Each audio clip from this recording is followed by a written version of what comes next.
Os hackers são os foras da lei da era da informática, bisbilhotando, roubando, espalhando vírus.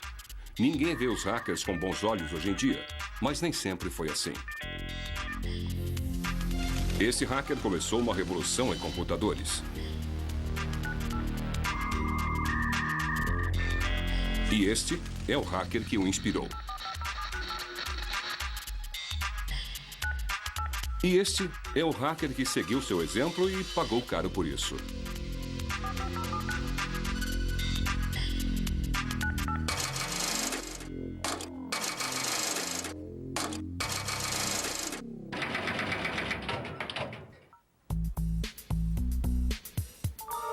Esses três rebeldes tecnológicos são os pioneiros dos hackers.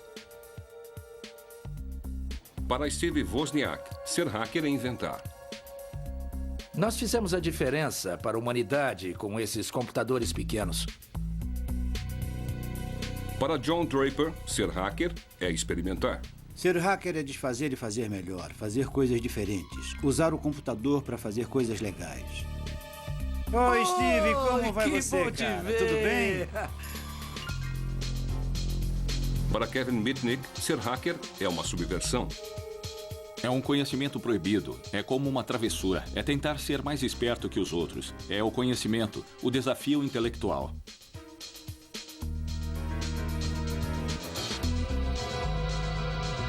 Hacker, na verdade, tem dois significados. Antes era entrar nos computadores ou algo assim.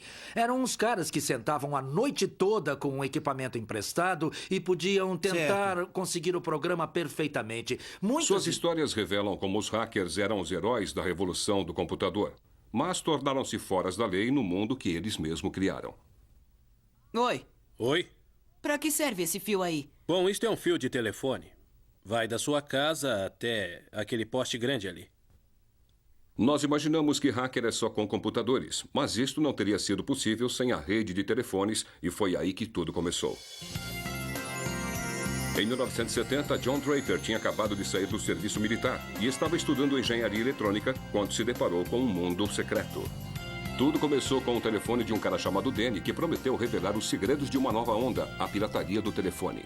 Ele começou a explicar sobre a pirataria de telefone. Eu disse, o que é pirataria de telefones? E ele me explicou, bom, a gente brinca com telefone? Eu disse, eu entendo. E disse, mas o que a gente faz com o telefone? E ele disse, bom, desvendamos o sistema. E a gente pode fazer ligações de graça? Ele disse, bom, por que você não vem aqui? Tem uns amigos que querem conversar com você. Quando cheguei lá, o pai dele atendeu a porta. Eu falei, queria falar com o Danny. E ele, vem comigo. Ele me levou para uma sala escura como um breu. Eu perguntei, o senhor podia acender a luz? E ele, são todos cegos, não precisam de luz. Então começamos a conversar e eu disse, me mostra como é que se faz uma ligação de graça. Eu estou realmente interessado. Nós sabíamos, claro, que era ilegal e acho que por isso era muito excitante. Não era apenas roubar da companhia telefônica, era o desafio técnico de poder fazê-lo. Numa época em que os interurbanos eram um luxo, os piratas telefônicos acharam uma forma de fazer isso de graça. As redes telefônicas eram controladas por tons. Entrar seria fácil com equipamento adequado. E isso veio na forma de um brinquedinho que vinha num pacote de cereal matinal. Este brinquedinho aqui, o apito do Capitão Crunch, se tamparmos este buraco bem aqui assim, são 2.600 Hz. Quando assopramos o apito no telefone, este som agudo é o aviso vindo do outro lado, dizendo que nós estamos prontos para processar a ligação. Com o apito do Capitão Crunch, os piratas conseguiram ter o controle das linhas telefônicas a qualquer hora e em qualquer lugar. Na verdade, uma das coisas que fazíamos era ir ao aeroporto, ficar caminhando e soprando o apito perto de telefones públicos. E fazer as ligações caírem. Na época que as ligações eram feitas pelas telefonistas, a pirataria do telefone era impossível. Mas com as mesas telefônicas humanas sendo substituídas por sistemas mecânicos, sons diferentes eram usados para acionar os interruptores. Para os piratas do telefone como Capitão Crunch e Danny, o sistema telefônico era um parque de diversões tecnológico enorme, cheio de sons e interruptores para explorar. 30 anos depois, eles se encontram para reviver aqueles tempos. Oi, Danny. Oi, cara. Nossa, há quanto tempo não nos vemos? Como vai indo, hein, John? Danny, É? Vamos piratear ligações. Eu tenho que testar minha caixa nova.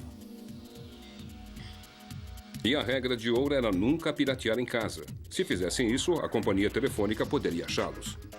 Durante a época que estava com o Danny, eu colocava numa Kombi e íamos para uma área bem rural e menor que nós podíamos achar no mapa, bem longe.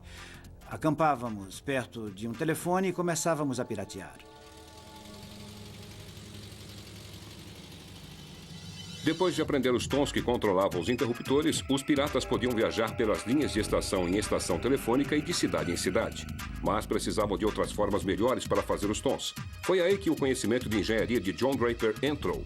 A pirataria telefônica estava prestes a se tornar alta tecnologia com um aparelho chamado a Caixa Azul. A primeira coisa que fiz foi construir a Caixa Azul. É um tipo de caixa que conseguimos comprar nas lojas de produtos eletrônicos. É apenas uma caixa padrão do projeto antigo. A base com teclado acho que pegamos no quintal ou outro lugar qualquer. A Caixa Azul nada mais é do que um aparelho que gera tons. Gera um certo número de tons e a companhia telefônica pensa que estes tons estão vindo do seu próprio equipamento, quando na verdade estão apenas vindo de nós. Basicamente é a chave do palácio.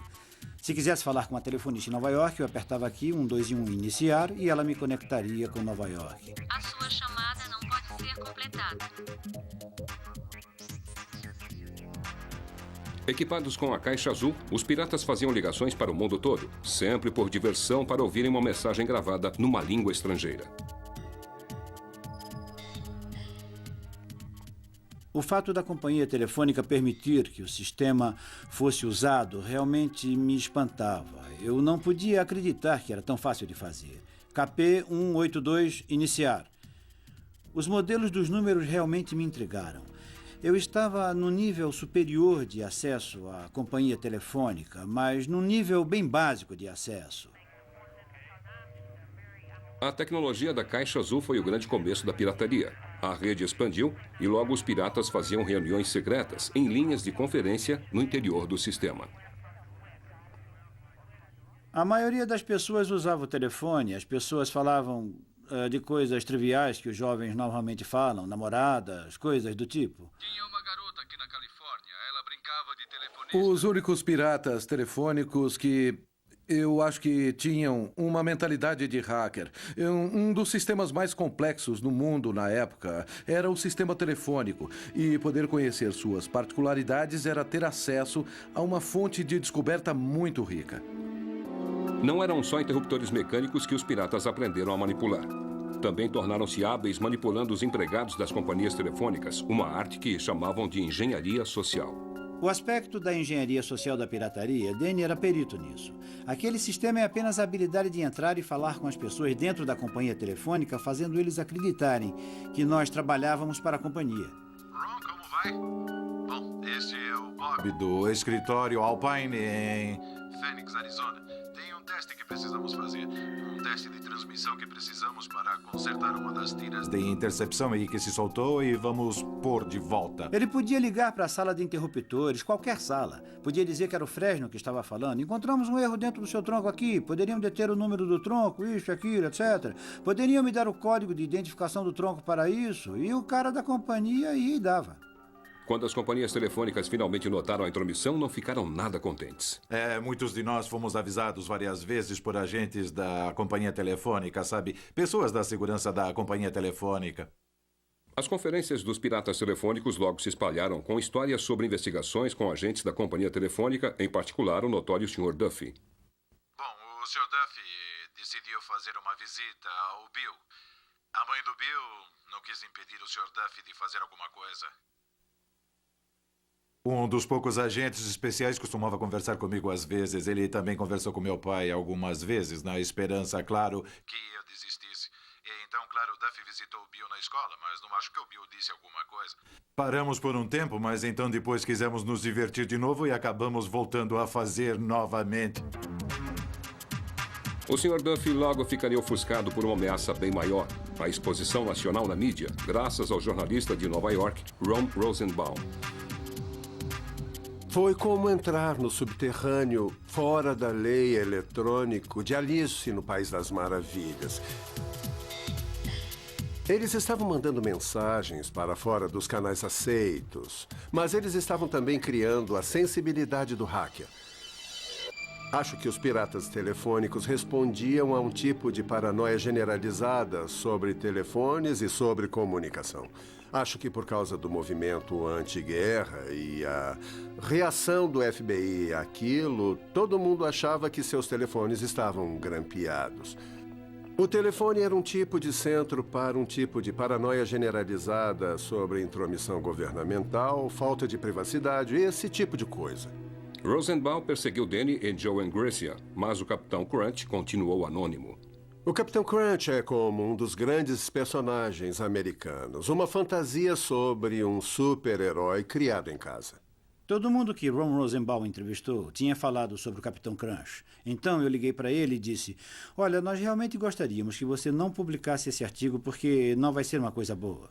Capitão Crunch estava muito preocupado com isso porque ele continuava a me dizer: o que quer que faça, não quero que essa informação caia nas mãos do subterrâneo radical, porque ele sentiu que poderia paralisar o sistema telefônico nos Estados Unidos e, de alguma forma, fazer com que os Estados Unidos se rendessem à força nuclear da União Soviética. Em outubro de 1971, o artigo de Ron Rosenbaum sobre os piratas do telefone foi publicado na revista Esquire. Eu fui à biblioteca e li o artigo e eu nem pude acreditar, porque era muita exposição. Eu disse: oh, meu Deus. E eu sabia que naquele momento a pirataria como eu conhecia estava acabada. Eu li para o Danny no telefone, li tudo, e todos nós fizemos uma conferência por telefone. Uma das últimas conferências por telefone que tivemos. Eu li o artigo para todos, pois eles não conseguiam ler e não podiam acreditar. Eu disse: vocês realmente estragaram tudo. Vocês não deviam ter dado todas estas informações para este cara. Depois do artigo da Esquire, todo mundo aderiu à moda. Oi, pessoal. De quem é o número 2374059? É meu e do Paul. É meu. Toda essa publicidade exagerada depois, e principalmente pela ideia de roubo... por outro lado, era um vandalismo juvenil. Coisas como: eu estou fazendo a coisa errada, não é legal. Mas, por outro lado, era para obter lucro. No nosso plano acelerado para pegar os piratas do telefone, que deu muito certo muitas vezes, descobrimos que alguns eram homens de negócios. Encontramos detetives particulares, corretores, vendedores de automóveis, até mesmo alguns membros do crime organizado. Uma hostilidade atingiu os pioneiros da pirataria do telefone, tão forte quanto atingiu os parasitas. Pessoas de Los Angeles foram presas, pessoas de Seattle foram presas, pessoas de Nova York foram presas. Eles vieram, fizeram muitas investigações e, é claro, todo mundo que foi preso tinha meu número. E eu fui o pivô por causa do artigo. As autoridades foram bem rígidas. Possuir uma caixa azul podia render uns 2 anos de prisão. O Capitão Crunch foi indiciado federalmente por fraude e ficou detido durante 4 meses na prisão. A pirataria do telefone estava morta, mas não enterrada. Uma revolução mundial na tecnologia estava prestes a explodir, e o Capitão Crunch estaria lá para inspirar uma geração totalmente nova de hackers. A arte dos hackers tinha começado com uma exploração divertida da rede telefônica, mas isso estava prestes a mudar com a invenção do computador pessoal, uma revolução na tecnologia inspirada pelos próprios hackers. A chave para a revolução toda foi um estudante de engenharia chamado Steven Wozniak, cujo mundo tinha sido virado de ponta cabeça pelo artigo sobre a caixa azul da Esquire. Foi o artigo mais incrível que eu já li. Era sobre engenheiros e técnicos como eu mesmo, enganando as companhias telefônicas e criando redes que ninguém imaginou que existissem. Wozniak ficou tão entusiasmado pelo artigo que ele decidiu construir sua própria caixa azul. Primeiro eu juntei alguns chips que eu mesmo criei numa prancha vazia e soldei os fios nela. Então, quando consegui fazer a caixa azul, alguns tons estavam certos e alguns errados. Então nós começamos a procurar pelo Capitão Crunch. Depois de toda aquela exposição na revista Esquire, John Draper estava tentando ficar no anonimato. Ele tinha parado com suas aparições ocasionais numa rádio pirata local. Todos disseram que John Draper era o Capitão Crunch. Então nós colocamos uma ligação no rádio e pedimos que ele nos ligasse. E disseram: ele sumiu de vista depois do artigo na Inquiry. Sabíamos que tínhamos a pessoa certa. Logo depois o telefone tocou. Eu disse, oh meu Deus, é uma péssima notícia. Era ele, disse que apareceu em Berkeley para nos encontrar no dormitório. E eu me senti como se estivesse recebendo o presidente na minha casa. Eu entrei neste lugar sem realmente saber o que estava acontecendo. O Oz queria saber como usar a caixa azul, ele tinha feito uma. Esse cara devia ser, na minha mente, tão suave como as garotas. E quando apareceu na porta, ele não se encaixava na imagem que eu tinha em mente. Mas ele disse, eu sou ele, o Capitão Crunch. E eu disse, olha, pessoal, realmente acho que não quero fazer isso. Ele disse, tá legal, tá legal. Nossa, eu me senti como um herói. Eu disse, bom, acho que está tudo bem, porque eu estou num dormitório e seria muito difícil pegarem alguém fazendo esta ligação. E o Oz disse, você consegue ligar para o Papa? Eu disse, acho que sim. Então consegui o número do Vaticano e telefonamos para lá e perguntamos pelo Papa. E disseram, bom, o Papa não pode atender agora. São quase 4 da manhã. Eu comecei a aprender os códigos naquela noite, com o John Draper e com as outras pessoas, as técnicas para enganar telefonistas, e comecei a praticar sozinho durante várias semanas. E percebi que poderia conseguir. E eu acho que eu fiquei meio assustado, pois poderia ser pego. Algumas semanas mais tarde, o carro de Wozniak quebrou. Felizmente, um amigo da faculdade que estava com ele, Steve Jobs, estava com sua caixa azul. Nós íamos tentar fazer uma caixa azul para uns amigos em Berkeley, porque poderiam nos levar para casa. E o Steve fez a caixa azul e uma telefonista entrou na linha e ele desligou assustado. Então, ligou novamente e ela entrou na linha e ele desligou. Então, ficou muito assustado e um policial apareceu. Ele estava no telefone e com uma caixa na mão. Oh, meu Deus! O policial provavelmente achou que nós éramos drogados por causa do meu cabelo grande. O Steve conseguiu me passar a caixa azul e eu coloquei no bolso da minha jaqueta. E ele disse, o que é isso? Se apertar nos botões, eles fazem tons. Então eu disse, é um sintetizador de música eletrônica. O policial disse, está parecendo estranho para mim. E ele disse, para que esse botão laranja? Aquele que pega as linhas telefônicas. Então Steve disse, é para calibração. Ele disse, o que precisa de calibração? Isso é assustador. Só sabíamos que tínhamos sido pegos. Estávamos no carro deles, os 2 policiais no banco da frente, Steve e eu atrás. E o policial do lado do passageiro virou e... E o policial devolveu para o Oz e disse, um cara chamado Mook te forçou a fazer... O sintetizador Mook. Enquanto Steve Wozniak e o Capitão Crunch bagunçavam com os telefones, homens importantes nas corporações perto do Vale do Silício estavam fazendo grandes avanços na tecnologia de computador. Mas no começo dos anos 70, os computadores ainda eram máquinas grandes e impessoais que serviam corporações grandes e impessoais. Os computadores foram criados para revelar códigos, rastrear mísseis, uso com a guerra. Esta foi realmente a origem do computador moderno. E depois passou para essas grandes empresas de informática, essas complicações. Os computadores eram vistos como coisas que não podiam ser tocadas. Não poderíamos ficar na mesma sala com um computador. Devíamos manter distância, mas ter muito respeito por aqueles que sabem usá-los. Mas o respeito estava escasso. No final dos anos 60, mesmo os engenheiros da computação faziam parte de uma contracultura. Chamavam de hacking.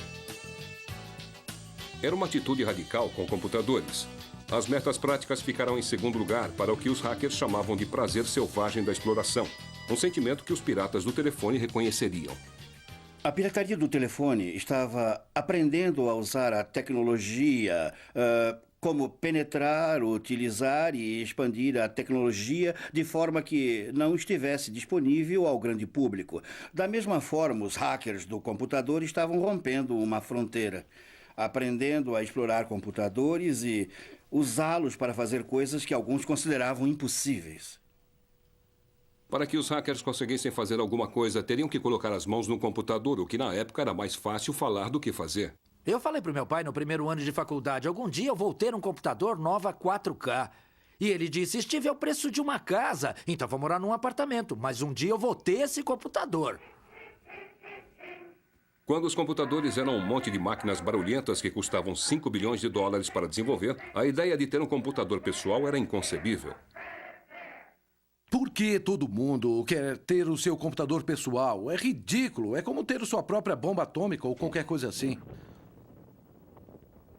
A bomba veio na forma de um equipamento novo chamado Altair 8800. Um artigo numa revista técnica apareceu introduzindo o Altair, que era um kit de computador que poderia ser montado. Isto animou tanto algumas pessoas em Bay Area que decidiram formar um clube antes mesmo que as partes do computador fossem enviadas, só para falar sobre eles e trocar informações a respeito. E batizaram como Clube do Computador Homebrew. 30 pessoas finalmente passaram uma noite em março de 1975 numa garagem só para ver esta caixa. Entre eles estava Steve Wozniak, e dentro da caixa havia uma rede, que iria fasciná-lo ainda mais do que o sistema de telefone. Sentados numa garagem, chovendo, escuro lá fora, com a porta da garagem aberta para a escuridão externa, todos eles começaram a conversar sobre esses computadores. O Altair era tão insignificante quanto uma caixa. Logo depois de montar e colocar os interruptores, colocamos para funcionar. E então perguntamos, bom, isto é muito legal, mas o que vamos fazer com isto? O que fizeram foi programá-lo para tocar a música Daisy. 15 anos antes, engenheiros de computadores tinham obtido o tom de uma máquina do tamanho de uma casa. Agora, os hackers estavam fazendo isso sozinhos num kit de computador feito em casa. Meu interesse desde aquele primeiro encontro aumentou tanto que a cada 2 semanas a reunião era a coisa mais importante da minha vida. O clube Homebrew logo cresceu demais para a garagem. O hacking de computadores se tornava popular. Alguém levantava e dizia, eu tenho um problema, alguém sabe como resolver isto? Olha, sabem aquele problema que foi mencionado aqui há 2 semanas? Eu achei a solução para ele. Na verdade, era uma troca fenomenal de informações. Eu passava esquemáticos para qualquer um no clube que quisesse. Eu xeroquei toneladas de cópias, porque eu me sentia meio orgulhoso de mostrar meu trabalho. Lee Felsenstein, que tornou-se o moderador do clube, muito conscientemente criou, como uma empresa de hackers, uma divisão total de informação. Não atraiu pessoas de alto nível que foram bem-sucedidas em empresas do tipo executivo. Não foram atraídos engenheiros de verdade. O engenheiro mais durão era bloqueado por um sentimento de que eu tenho que ter permissão para fazer algo que nunca foi feito antes. Estávamos ali porque não precisávamos de permissão.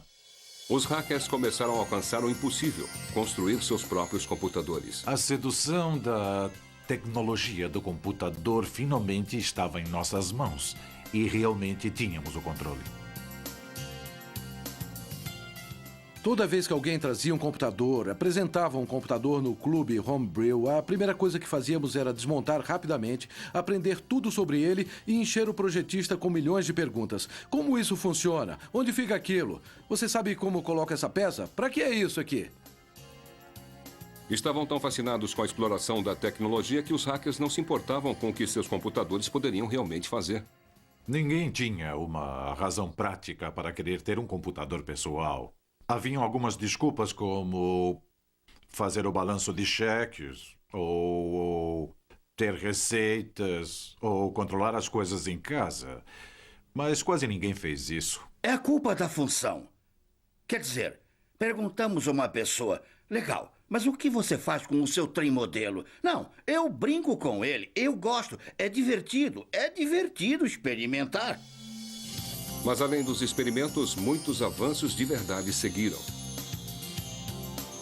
Então minha cabeça começou a dar voltas, pensar. Então eu inventei um truque inteligente que se eu pegasse alguns dados e aí colocasse ao redor num círculo, iria bem estranho. Se eu mantivesse o tempo exatamente perfeito e certo, iria aparecer como as cores numa TV colorida.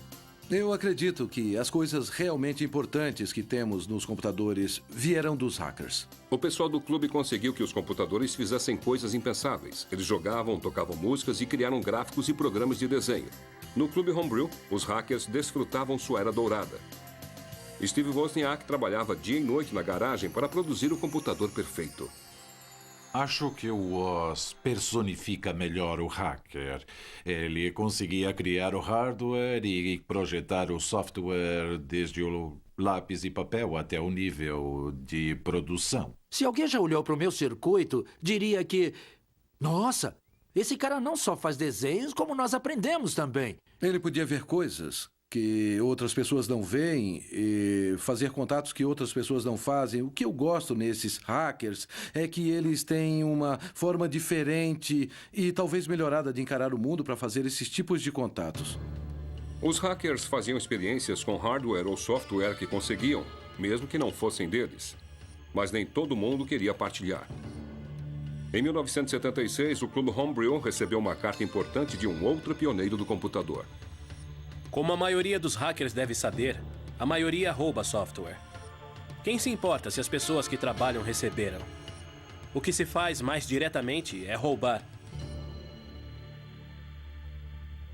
O momento-chave da história da indústria do computador, como ficou conhecido, Bill Gates escreveu uma carta enfurecida ao pessoal do Homebrew, dizendo: olha, eu escrevi isso por dinheiro. Vocês não podem destruir isso. Não é de graça, é trabalho.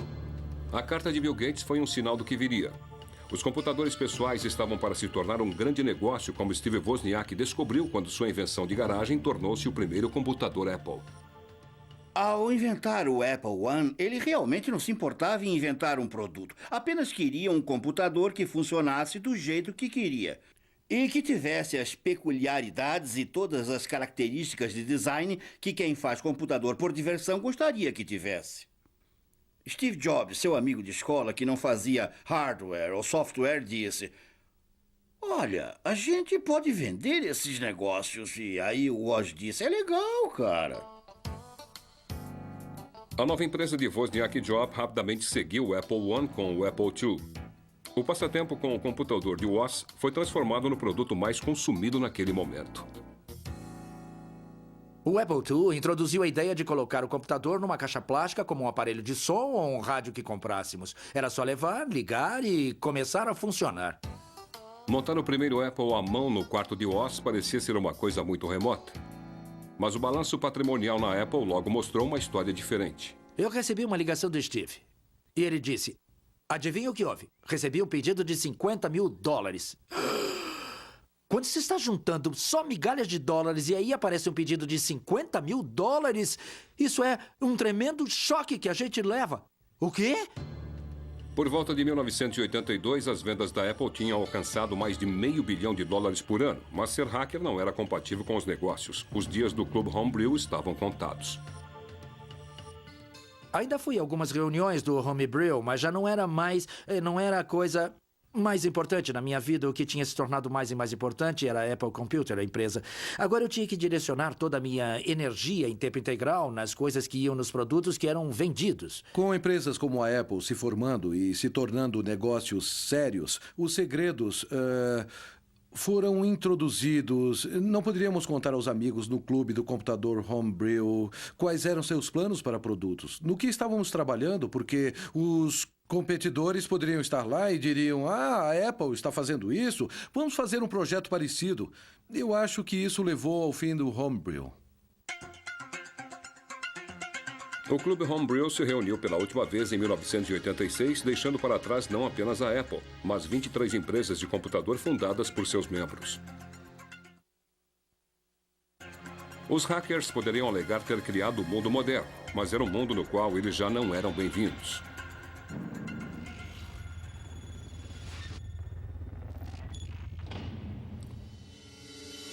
Em 15 de fevereiro de 1995, uma caçada de 2 anos acabou quando agentes do FBI armados procuravam por um criminoso num apartamento na Carolina do Norte. Ser hacker estava para tornar-se uma profissão fora da lei. FBI, abra a porta. Temos um mandado de prisão. É mais ou menos 1h30 da manhã. Alguém bate à minha porta.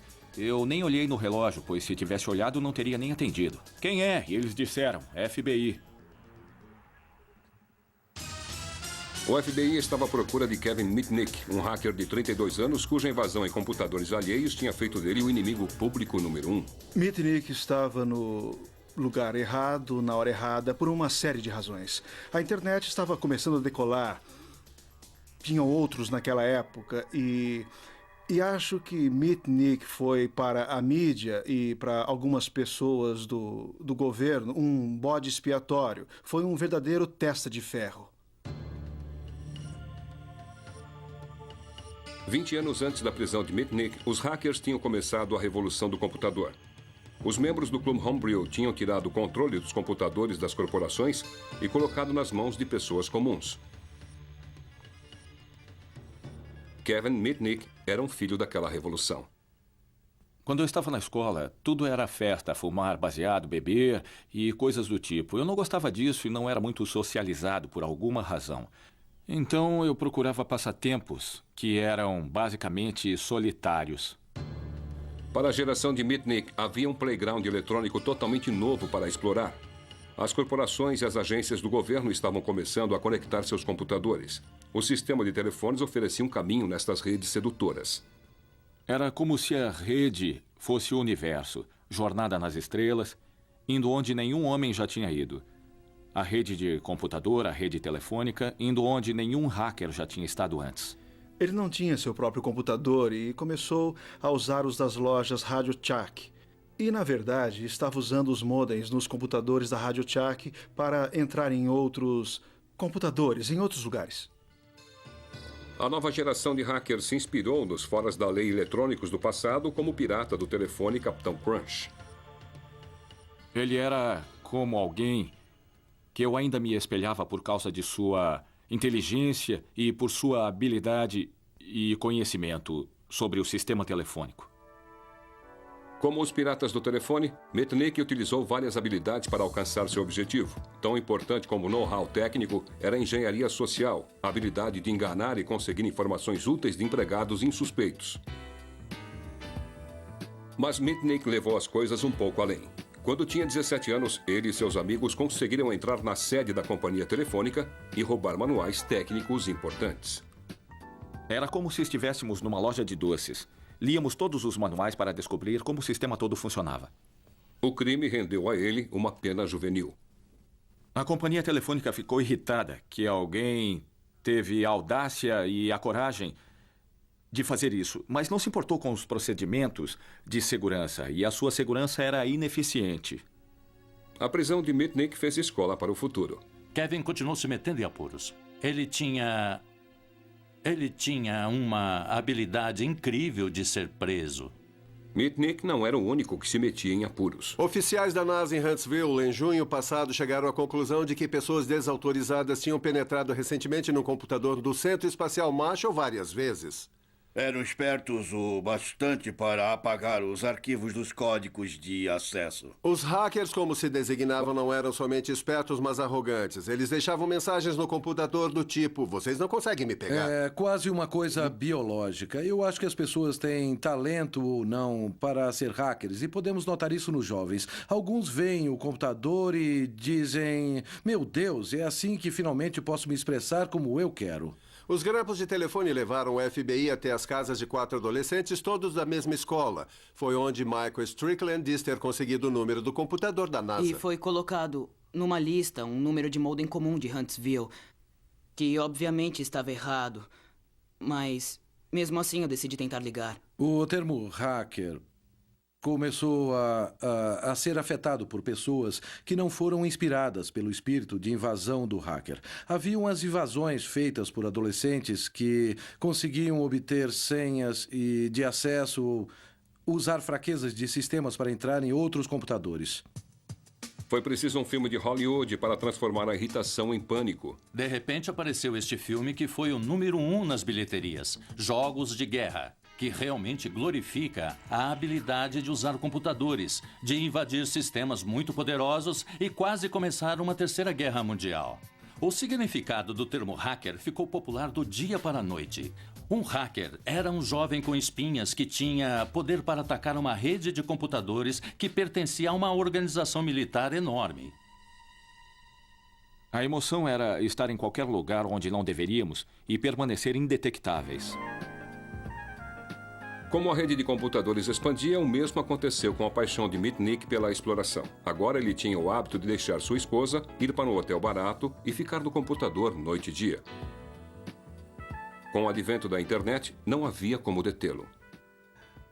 Até hoje, a internet não é muito segura, porque foi realmente criada para obter informações de todos os lugares sem empecilho. Foi construída em princípios abertos e não se pode ter os protocolos IP que rodam na internet, então qualquer um pode usá-los.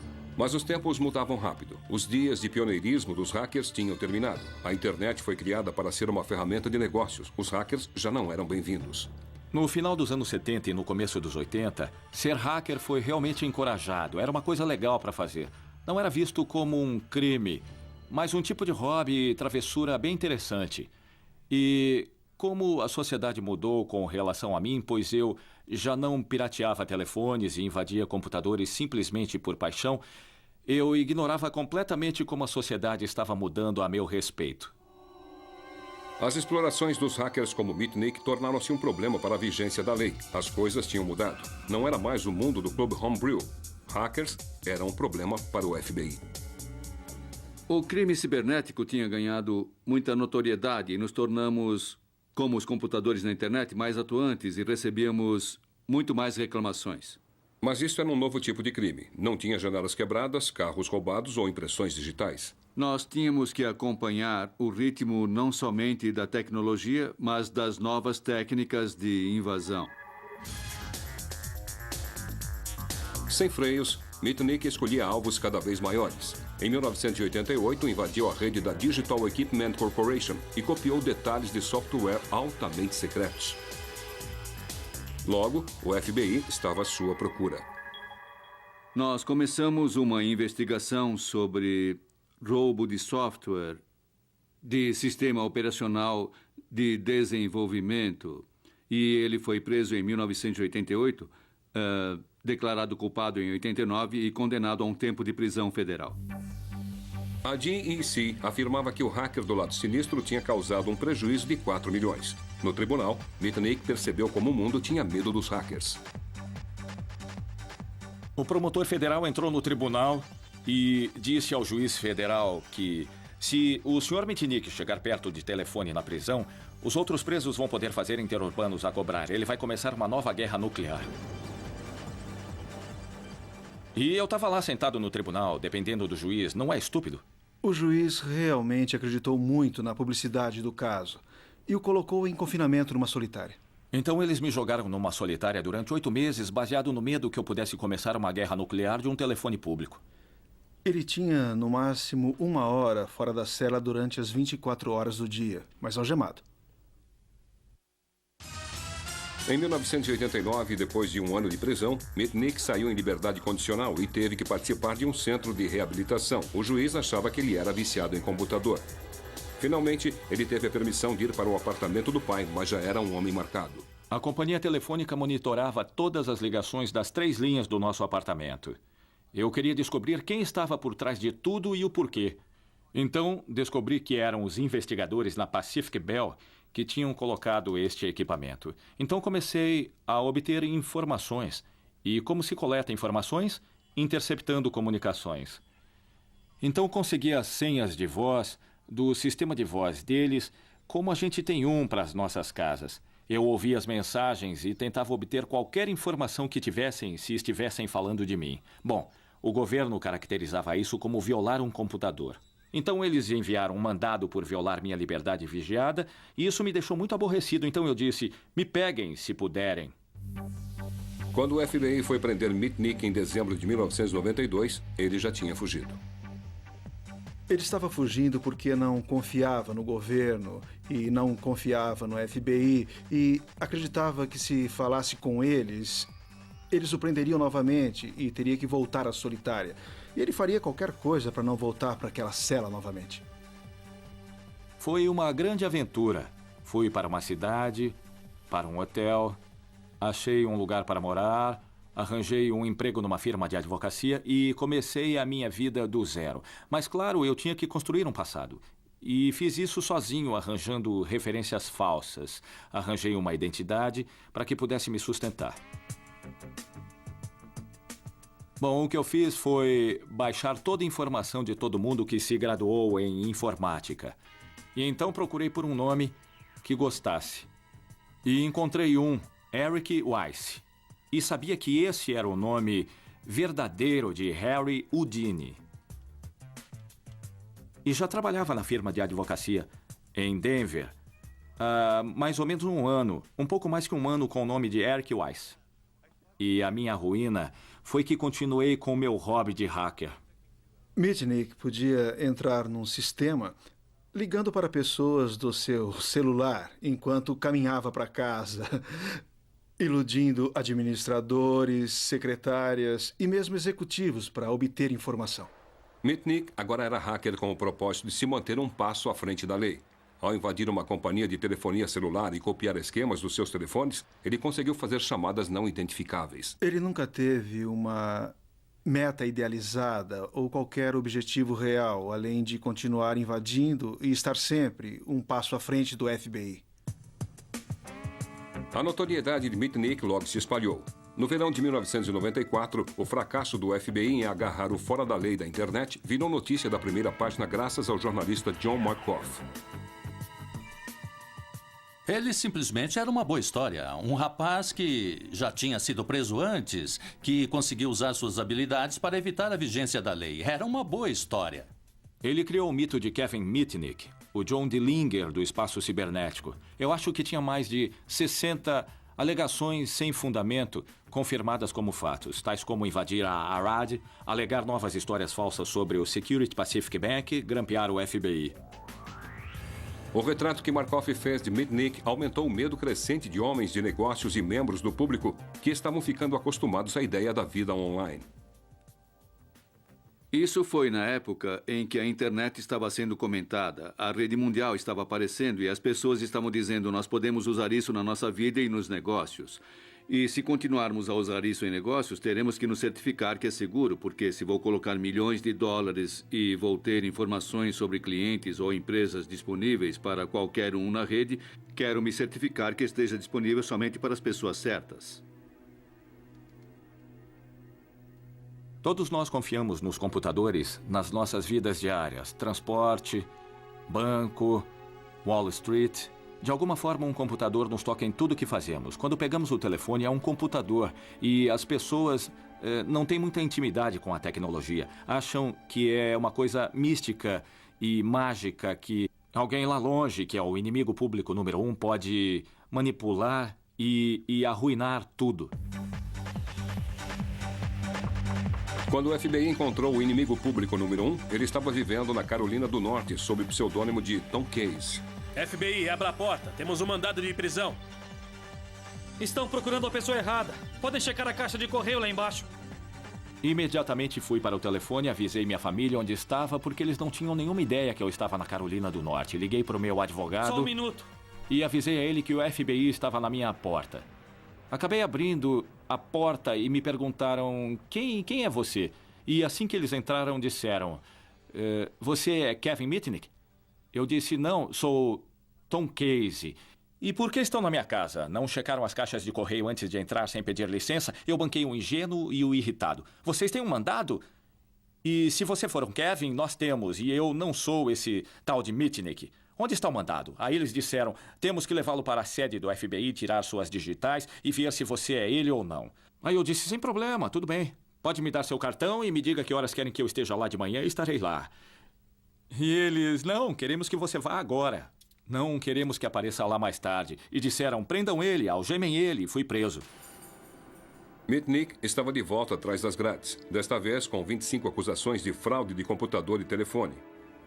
O caso era tão complexo que Mitnick passaria 4 anos e meio numa cela antes do julgamento. Ele foi levado para uma prisão municipal, ele foi espancado.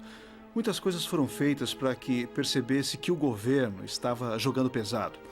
O governo deixou claro que podiam indiciá-lo em jurisdições diferentes, que poderia ter que enfrentar vários julgamentos. Não tinham prova contra ele por muito tempo. E o único julgamento que Kevin Mitnick teve foi do New York Times e da mídia. Mitnick foi acusado de roubar 80 milhões de dólares em software das companhias que tinha invadido. Em sua defesa, ele afirmou que, na visão de um hacker, copiar software não era roubo. Para cometer fraude de computador ou telefônica, é necessário privar alguém de dinheiro ou propriedade. Bom, dinheiro não era o problema no meu caso, e propriedade.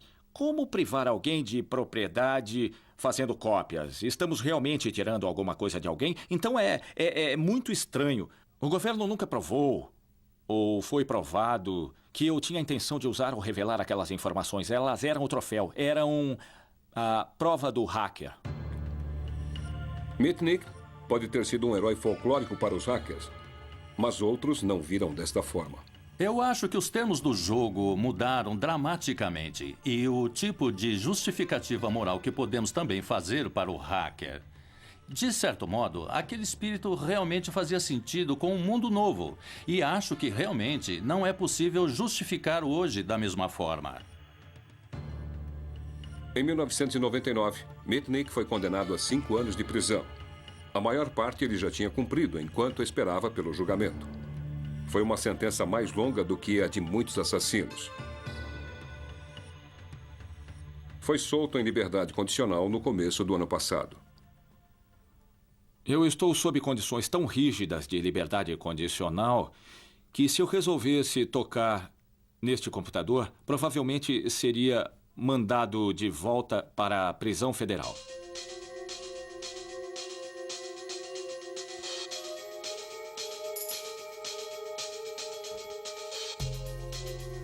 Kevin Mitnick pode ter sido banido dos computadores, mas ele pode se juntar com seus hackers heróis, Capitão Crunch e Steve Wozniak. É mais sensacionalista fazer com que os hackers sejam vistos com medo e como uma ameaça às nossas vidas, nossa segurança, dinheiro e tudo mais. As pessoas não entendem as mentes curiosas. Sempre haverá um grupo de jovens brilhantes que são um pouco técnicos e começam a enxergar além de querer saber o que é isso, o que é aquilo. Esses pioneiros acham difícil aceitar a ideia de que os hackers sejam fora da lei. Mas o mundo mudou e tudo que sobrou são boas lembranças e relíquias dos velhos tempos. 30, 40 anos atrás, mais ou menos isso. Isso não traz antigas lembranças? Sim, traz, sim. Eu não trocaria nada nesse mundo pelo sucesso da Apple, exceto aquele ano que eu não desisti, aquele ano em Berkeley. Antes disso, houve o apito de um certo Capitão Crunch.